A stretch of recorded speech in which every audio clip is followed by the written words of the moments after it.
On this episode, we discuss change management, AV network best practices, and the new AVIXA board.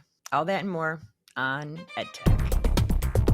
EdTech episode 124, Change is Good. Hello, AV friends. Welcome to another episode of EdTech. As always, we have our panel of awesome higher ed AV professionals. Ernie Bailey. How you doing, Ernie? Aaron, I'm doing great. Hope you're doing as well. Absolutely. It's Friday when we're recording, so weekend's almost here. And we also have Rob Rasberry. Hi, Rob. Hey, Aaron. How's it going? Always great to be here. Absolutely. And today's special guest joining us for this episode is Trevor Phaneuf from Drexel University. Welcome, Trevor. Hey, Aaron. Happy Friday. Yes. So, Trevor, tell us what you do over there. Sure. I am the director of IT for the Antoinette Westphal of College of Media Arts and Design. So I deal with everything from projection to servers. All right. Well, and Rob, Trevor, and I had the lovely pleasure of actually spending a few days together at Extron over in Anaheim earlier in this week. And thank you to Extron. You put on a wonderful event full of some old AV friends and some new ones. And it was just a great time all around. What did you guys think? Amazing. I mean, it's always a great thing when you get a bunch of people together and most of them are using the same infrastructure and platform, and you get to interact and take a look at how other institutions set up their systems, sort of corroborate with whatever kind of problems you're having and bounce it back and forth. And it also helps when, the manufacturer goes a little deep dive into, what they're doing. The best thing that I got out of it, besides learning more about Extron, was the peer cases, which I think were fantastic. I agree. It was incredible, but I really was not expecting that great of a networking component. Just absolutely incredible. Yes, that's the technology is amazing. Getting to see the case studies and like the stuff in action is great. But yeah, always the people. Like I love the people. They're awesome. Yeah, it was a great experience all around. But I guess let's jump to what the people are here for, to listen to us talk about some articles we read. So this first one comes to us from the AV Buyers Club, written by Scott Tyner, Navigating Change Management in the AV Industry. So some of this, was this conversation started a little bit when we talked about the CrowdStrike situation. But Scott shared with us, a little more in depth of a change management that's kind of realistic. How about you guys? What are you using, a formal change management like system on your campuses, or is it a little more? We're somewhere in between on our campus, Aaron. While our IT department does have a very structured change management group and follow that for anything that's going to be campus wide, we're kind of on the edge of it. And depending on how large of a change we're doing to classrooms or into the AV technology infrastructure, we at least make sure that the change management board knows what's going on, and they kind of may sort of bless it on the side. And if we're doing something that's going to impact campus-wide, yes, we will go through the full procedure. But everyone on my team has been through change management training. They know all the procedures and all that.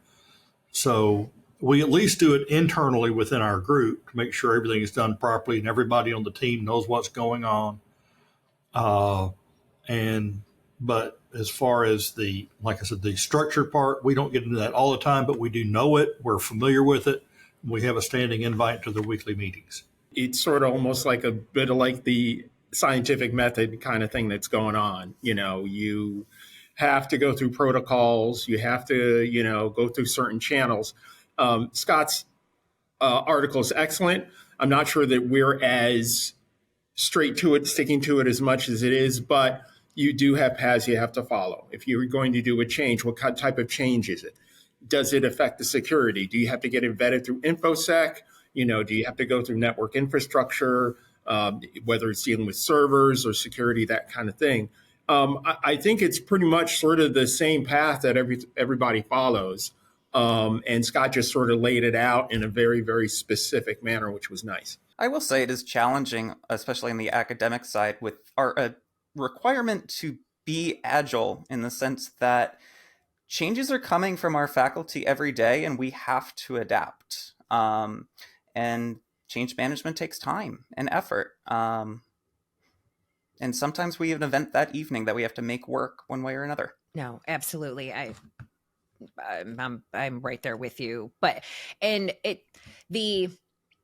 some process is better than no process. So I like that Scott did kind of distill down the like large, cumbersome kind of process to a pretty succinct, like, here's a couple of the important steps to follow. So that was really good, because our IT team definitely follows a much greater narrowed down, they have their process down and document it very well. Whereas the AV team, we tend to be a little more loosey-goosey, depending on what the stuff is. But that was an excellent reminder to at least make sure we have down, like, in a plan, essentially, as opposed to just ripping off some changes and then being like, oh, that didn't work. Now what? There's a line, and I think it's very dependent on context. And it comes back to risk tolerance. How much risk are you willing to accept? And I think it depends on scope. Is it affecting a classroom, an office, one or two rooms, or is it going to be like a campus-wide kind of, if something that's going to affect? And I definitely, but I do not advocate for my way of doing things. I certainly would think that a better process is really the way to go. No, I think that, what Trevor says, scale, context of what it is, who does it affect? If it affects just AV, then it's within your department, within our departments that we deal with it. If it goes beyond, then you have to go to, separate channels to deal with, like you said, networking or InfoSec or whatever it has to be. But as Trevor said, you have to be agile. And everything's changing so quickly and so rapidly that you have to be very adaptable, but very savvy as to know, okay, this is how I'm going to change this, and know when, okay, I can deal with this on my own turf, and when to know, hey, I've got to get other buy-in from this in order to make this change happen. Now, we do have some procedures in place for those emergency situations, in that, we use Teams chat across our campus, and we've got a group set up with our network engineering people and with our workstation support team, and several other groups like that. Or if we've got a group of faculty in a certain area that's going to be affected, we can hit all of them at one time with a quick chat, say, hey, this just went down, this system failed, or we have to make this change for tonight or for next week. This is what we're going to do. Please let us know if you have any concerns or issues. And we get a real quick communication path going. And then, sometimes, someone high up will come back and say, this needs to go through the change advisory board. And we will, at that point, take it there. But if it's an emergency situation, we go ahead and deal with it, and we notify the change board that things are coming or things are happening. And do you think the it from institute to institute, it could change potentially depending on where their AV team sits?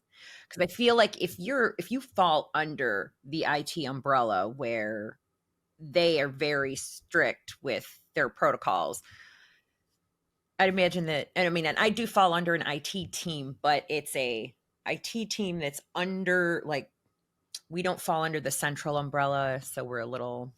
See, we are centralized. We're, IT. There's one IT department for the entire campus, and there's one AV team under that IT group for the entire campus. We take care of everybody. There's not individual departments having their own support. So I think that probably makes it a little bit easier to know the communication paths and everything, and make things happen. We've got a change coming up, possibly for the summer, starting next summer, that we're starting now, not necessarily with the real change advisory board, but with another board very similar. They're looking at changing the response software that we've used, PowerPoint, and then Point Solutions after they got bought out.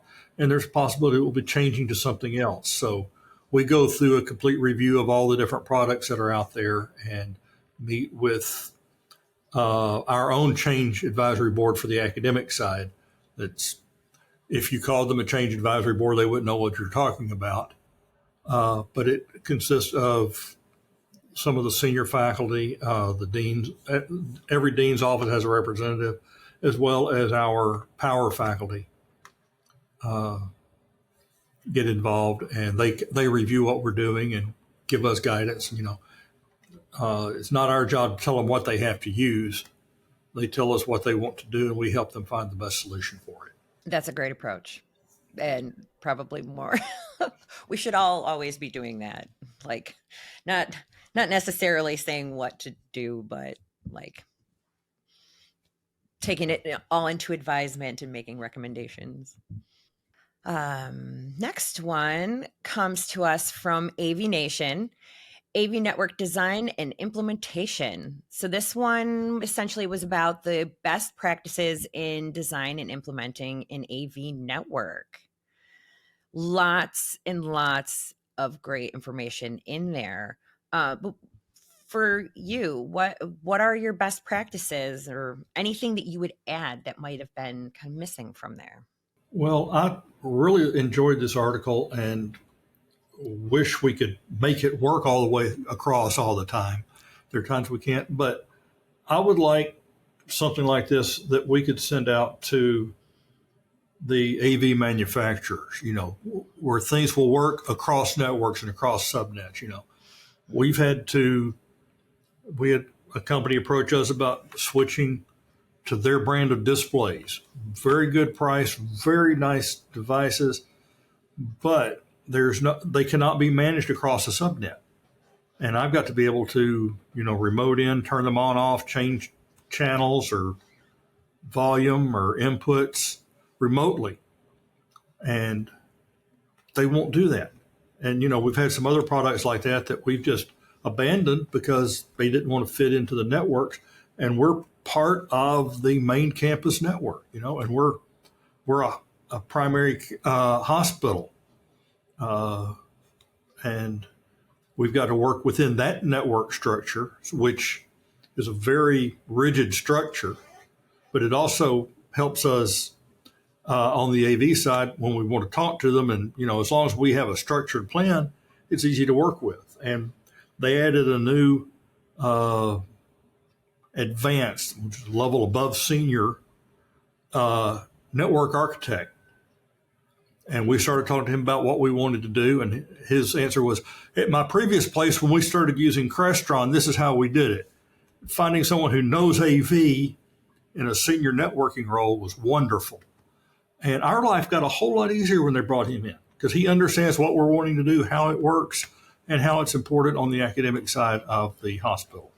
You brought up a great point about like equipment not communicating across subnets.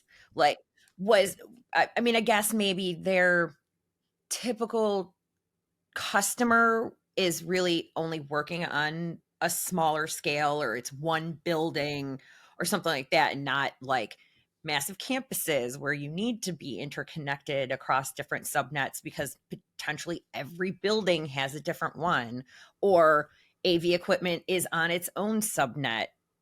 And yeah, that I kind of not really thought about that. That's really That was the approach we took. Was when we started rolling out the converged network. We did isolated VLANs specifically for AV data and AV control. That's helped a lot, and also just in terms of security, nothing is routable outside of those subnets. But you're right, how is that going to scale? Because you can't use a completely flat structure across an entire campus. So you're still going to need to jump through subnets at some point. Yeah, it's interesting because at Drexel, we're still trying to sort of catch up, at least in my group, the central classrooms, and we're setting up to make the leap to AV over IP. Trevor's already done it. There's another group that's done it. And so we're taking a look at what they've done to get some lessons learned, because I do have classrooms in a bunch of different buildings all over campus, and potentially, depending upon how things go, we still have a site that's really downtown. So, having the separate subnets and those VLANs is very important. It's going to be very important. Yeah, you said like the key word like of recent times, AV over IP. And yeah, all that multicast traffic is you definitely, the network needs to be prepared to handle that. Yeah, I had sort of gone down through the article. I don't know how, if there was mention, and maybe Ernie or Aaron and Trevor, you can correct me on this. Did they talk about specific equipment, switches, capabilities, that kind of thing? Because those kinds of things are super important. I mean, if your switch can't handle the protocol or the traffic, what good is it going to be? And I don't know if I don't remember seeing any suggestions about how to look at that. No, you're right. Yeah, I don't recall seeing that. But yeah, the just selection of switches to begin with is, and it's definitely a conversation that has to be had with the networking teams, because a lot of times they'll have their switches, their list of switches that they want to use. And then there's this list of switches that you can use based on what manufacturer's technology you're using, or which ones have already been vetted and they know can be used. Since vetting a new one can be a little time consuming, and a lot of times when we're doing projects, we need to like get stuff ordered right away and don't really necessarily have that extra time to have a manufacturer vet something completely different, switch wise. And then they're not all created equal. So then when you're trying to pick from one list and be like, nope, it's not here, or this one would be great, and your networking team's like, no, sorry, that doesn't fall within our acceptable switch category. So yeah, it's definitely communication is key when it comes to those sorts of things. Yeah, basically they'll let us use whatever switch we want if it stays within an individual AV system. But if we're going to connect it outside or anything like that, connect it to the rest of the campus or even to the next classroom over, we have to use the campus approved switch. So what we do now basically is if we're trying a new product, we will get a demo of it in. We've got several of those switches they allow, and we'll just make sure it'll pass everything. And, fortunately, we do use, we're having to pass medical information and everything else. So we've got name brand, high quality switches. So we have not run into that problem. Even trying to get some proprietary AV signals through them seems to be fine. Yeah, Ernie, you mentioned something interesting. I hadn't really considered it. What are the implications with things like HIPAA with this, right? Because I'd imagine you'd be susceptible to some kind of man-in-the-middle attack to that. Somebody could... Our subnet is locked down to AV and it's not accessible to the internet. It's only on the intranet. We've got specific holes pushed through, like for Crestron's XIO cloud to get pushes and things, but that was very specific. We got a close working relationship with our network security team. But yes, so HIPAA comes into anything and everything we talk about. We have, HIPAA and FERPA both. Fortunately, I haven't found anything that is HIPAA compliant that's not FERPA compliant. It might be the other way around, but if we meet the HIPAA requirements, we've pretty much met whatever. So, we do look at anything on our network. We make sure there's no paths coming in. We manage our passwords. We use Bitwarden and follow all the campus protocols on passwords on every piece of equipment that we've got. So, user as username and admin as a password does not work. That has changed immediately. Like you said, HIPAA comes in on anything and everything we do. Yeah, when you only have to deal with kind of like personal information, it's not as it's kind of like tends to be a little more on the user to like, don't be silly. Don't let out certain information, but yeah, when you're on dealing with medical campus and federal regulations, a little different. The next piece is from AV Magazine over on avinteractive.com. AVIXA unveils board and leadership committee for 2025. What do we expect from this new board? I don't know where to sort of start with this because, we are in the higher ed space. And obviously, when AVIXA and technology, you're dealing with technology, and a lot of that technology is driven by corporate, by, that industry. I would expect that, with the move to everything on the internet, and on the network, that they would focus, more on maybe innovations and things of that sort that relate to creating that infrastructure on the network, maybe going above and beyond just simple AV over IP or control protocols. Not sure what that would be, but I think also, maybe hopefully they'll look at setting up some more, more robust training. I mean, they do a great job already, but I'm just, you're sort of reaching at straws sometimes unless you really dig down and see what each of the, the new board members is doing.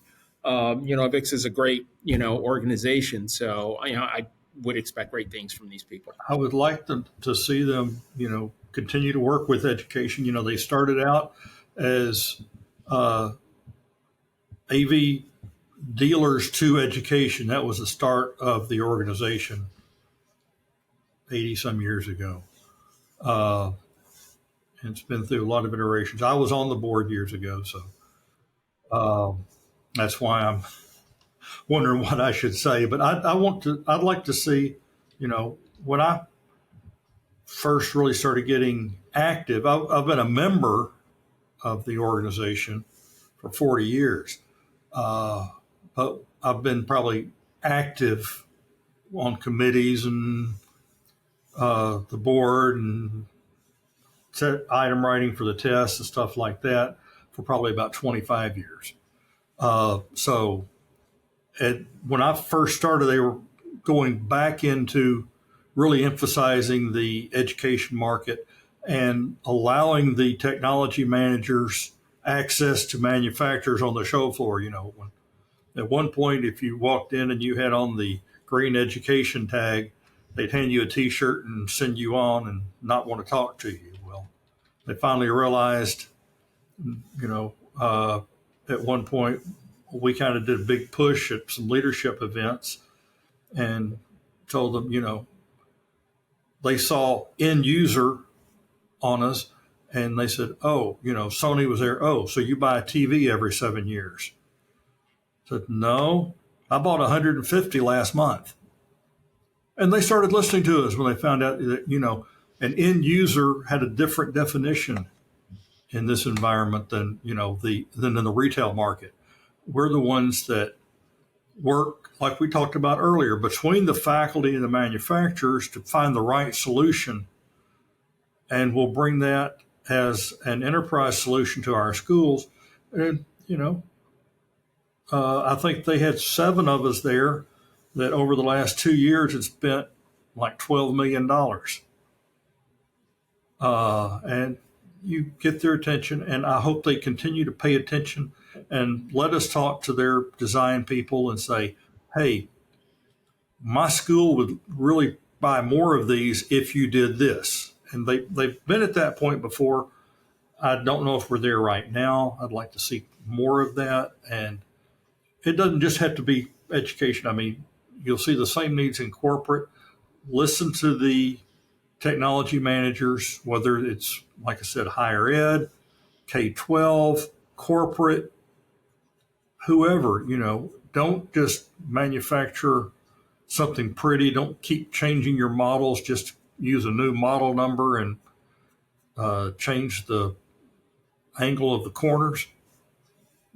Give us some meat. If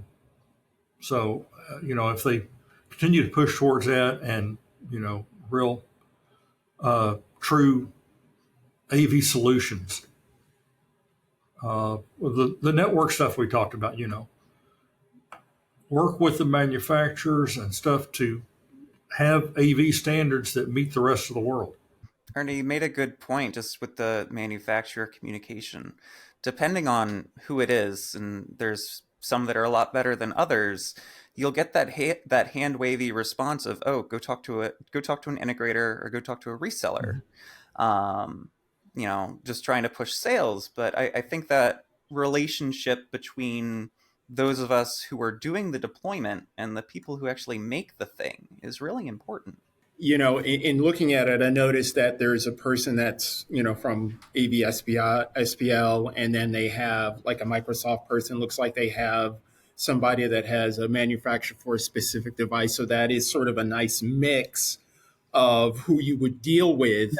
Yeah. So that's really nice. I noticed that. So hopefully they can leverage that, and make, the connection to us, the users, and, with the organization, a better thing. Yeah. I'd like to see a bigger emphasis on the internal education, the CTS, CTSI, CTSD, yeah, the ANP now, and other certifications like that. Can we make them stronger? What can we do? And are we meeting the needs of the industry through the education? There were a couple of familiar faces on there. Some I wasn't familiar with, but one that did stand out, Kristen Bidwell. She is on the board of Next Level Learning, which was founded by George Chaco and Rich Miller over at Pace University. And that organization is all about trying to introduce AV to younger kids and hosting some events to really kind of get the word out to the new gen of kids to try to get them interested in the AV industry.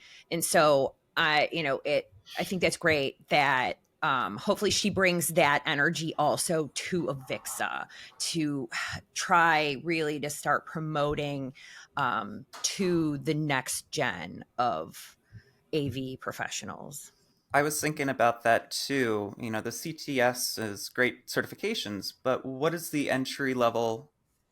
What's the entry point, and what does that pathway look like? I'd like to see some guidance of how can we best get our teams involved and trained and brought up to speed, for somebody who is brand new to this. The other thing that I noticed about the new board members is looks like it's a pretty diverse group, which is extremely encouraging. I think that, there's always been a strong group within AVIXA for diversity, and it's good to see that now it's pushed out and extended onto the board. So that's really exciting to see.